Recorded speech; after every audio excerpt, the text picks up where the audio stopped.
নমস্কার বন্ধুরা, আসসালামু আলাইকুম। আশা করি সবাই ভালো আছেন। গল্প হলো সত্যি থেকে আপনাদেরকে সবাইকে স্বাগত জানাই।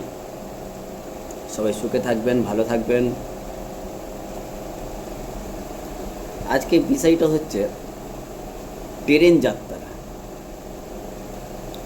আমি চেন্নাই যাচ্ছিলাম কোম্পানির কাজে। প্রায় প্রায় আমাকে বাইরে ঘাটে যেতে হয়। তো কোম্পানির কাজে আমাকে চেন্নাই পাঠানো হয়েছিল। তো ট্রেনের মধ্যে যে যাবতীয় জিনিসগুলো আমি দেখেছি বা জানলার বাইরে থেকে যে দৃশ্যগুলো আমি দেখেছি, সেই দৃশ্যগুলো আমি একটা কবিতার মাধ্যমে তুলে ধরেছি। ভেবেছিলাম যে ট্রেনেতে বসেই পোস্ট করব, কিন্তু ট্রেনের মধ্যে অনেক হট্টগোল হয়, কলরব হয়, চিল্লাচিল্লি হয়। তো খুব একটা ভালো ভিডিও করা যাবে না। সেই কারণে আমি আপনাদের কাছে এখন বলছি, যদি কবিতাটা ভালো লাগে তো লাইক করবেন,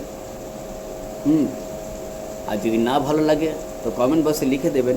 চেষ্টা করব নিজের লেখাটাকে শুধরানোর জন্য, নিজের ভাষাটাকে শুধরানোর জন্য। তো আজকে কবিতাটা শুনুন। 24টা ঘন্টা জেগে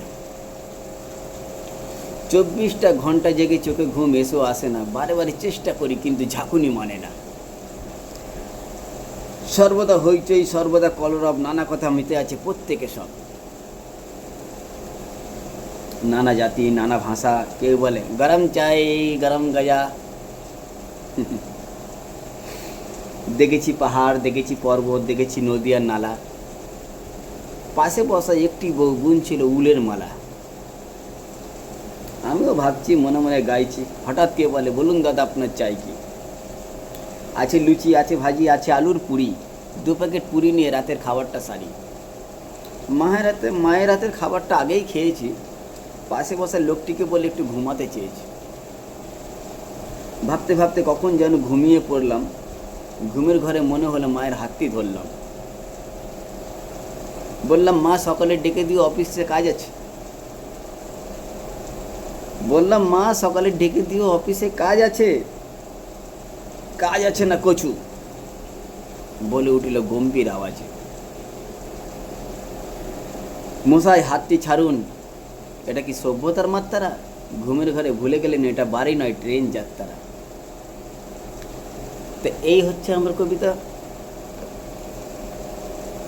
যদি ভালো লাগে তো বলবেন, আর না ভালো লাগে তবুও বলবেন। কারণ বাস্তবটাকে তুলে ধরার আমি চেষ্টা করব। আর যেখানে যা ভুল ভ্রান্ত হয়, সবাই চাইবেন যে প্রতিবাদ করতে। কোনো জায়গায় যদি ভুল হয়, ভুল দেখে কোনো দিন এড়িয়ে যাবেন না। একে অপরকে যদি শাস্তি না দিতে পারেন, কমসে কম টুকে দেন, তাহলে সবাই সতর্ক থাকবে। আর চাইব অশান্তি করবেন না কারোর সঙ্গে। সবার সঙ্গে ভালোবাসা দিয়ে ভালোবাসা জয় করা যায়। জয় হিন্দ। এই